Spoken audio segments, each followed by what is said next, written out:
All right, so it is, well, it's Monday, and this would be week 3 of the June Find Your Waistline Challenge, and here I am, um, wearing black against a black background.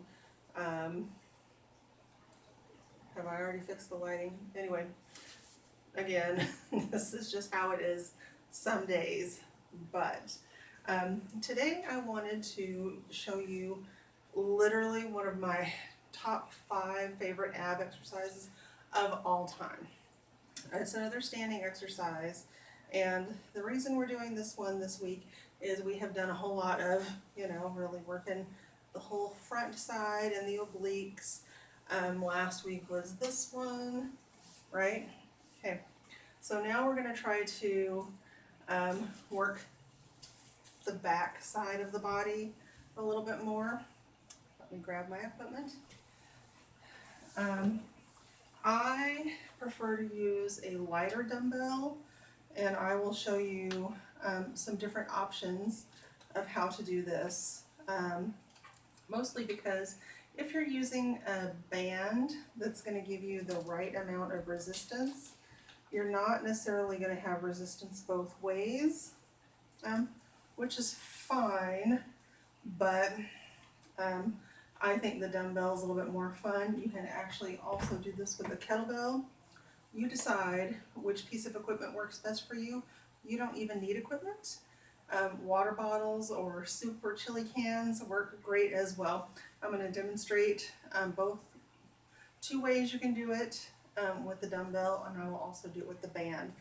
And this is just a reverse wood chop. So a wood chop is similar to what we did last week, but a wood chop would be either shoulder or way up here. You're going to chop down, right? Another fantastic exercise for really making that waistline smaller, total body exercise, but it is very similar to this one. So we're not going to do that this week, and we're not going to do it in other weeks either. So reverse wood chop, feet are going to be, hip width apart, not really shoulder, toes are shoulder width apart. Your feet are going to be pointed outward, and there is going to be a pivot, okay? Maybe I'll show you the non-pivot way. I think the pivot works your abs a little bit better, definitely works the booty a whole lot more. So let's try the non-pivot way, which is going to be, you're going to start by, you're going to be twisted with your weight next to your knee, your opposite knee, and you're going to lift and twist, and bring that arm over. Now you can twist just straight, right? Add a little more oomph, you twist backwards. That's where the pivot comes in.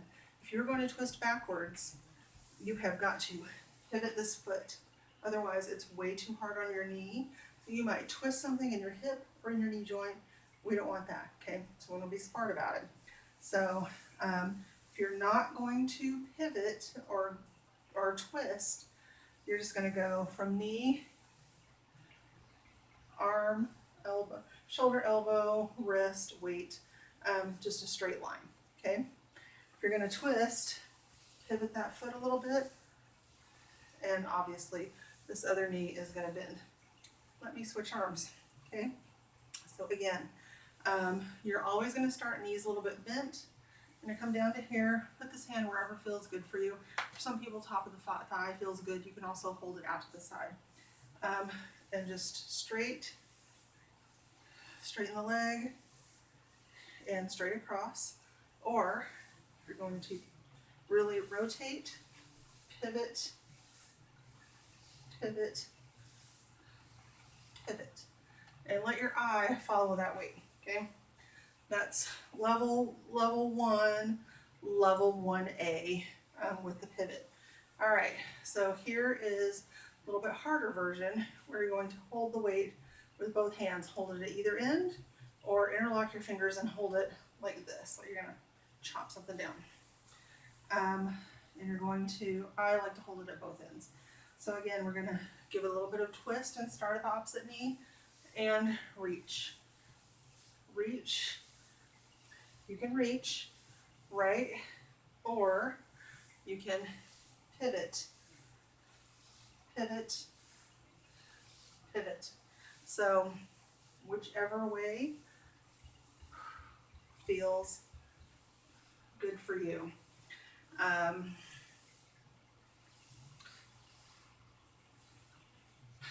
had a thought in my head of why holding it with both hands is a little bit harder, but just trust me, you'll feel it, and why it's a little bit harder should come to me. It may not come to me, but it's the harder version to hold it with both hands. Again, so you can either go, twist back up to standing position, or you can pivot with a twist, which is how I prefer to do it. The other option too is if you start with two hands and you're getting a little bit tired on, sets 3, set 4, then you can switch to a single arm version. And just regress it a little bit. Okay. I should have worn a different color shirt because I want you to really see the rotation that's happening, whether you are just going from here, knees a little bit bent, to straight, or pivot. But pivot that foot makes the whole backside work a little bit better. So if you're going to use a band, stand on it, whether it has handles or not, I don't care. You know I love this thing. You know I'm going to tell you once again that if you don't have one, you absolutely should get one. It is so versatile. I just can't even tell you how many different things you can use it for. So again, feet apart, we're going to start this hand, opposite knee, and twist just to straight, or you're going to pivot just to straight. Pivot and twist. Just make sure that your band is not going to come flying off your foot. So opposite hand, opposite foot, just go to straight, straight, straight. And I want you to kind of learn to feel it before you get too much momentum happening. I've done this exercise so many times in my life, I can do it in my sleep. And so sometimes when I teach it, I forget to tell people certain things. So make sure you're not just flying, right? We're going to blow out and feel it, all right? Two-handed version. A little bit harder if you're using a band with handles, but you can find a way. Again, you would just interlock your fingers in that handle and straight, or the pivot version. I would hold it like this with this band, mostly because it feels better for me, because I'm not really stretchy on my right side. But again, you decide which piece of equipment works better for you. So there's levels 2 and 2A with the band, and 1 and 1A with the band. So choose whichever works best for you. This week I might just vary it, whether I'm going to use a band or dumbbells. Dumbbells should be light, okay? One of the reasons I want you to use lighter dumbbells is because we're trying to get a little bit of endurance and strength to really get those muscles to activate and behave.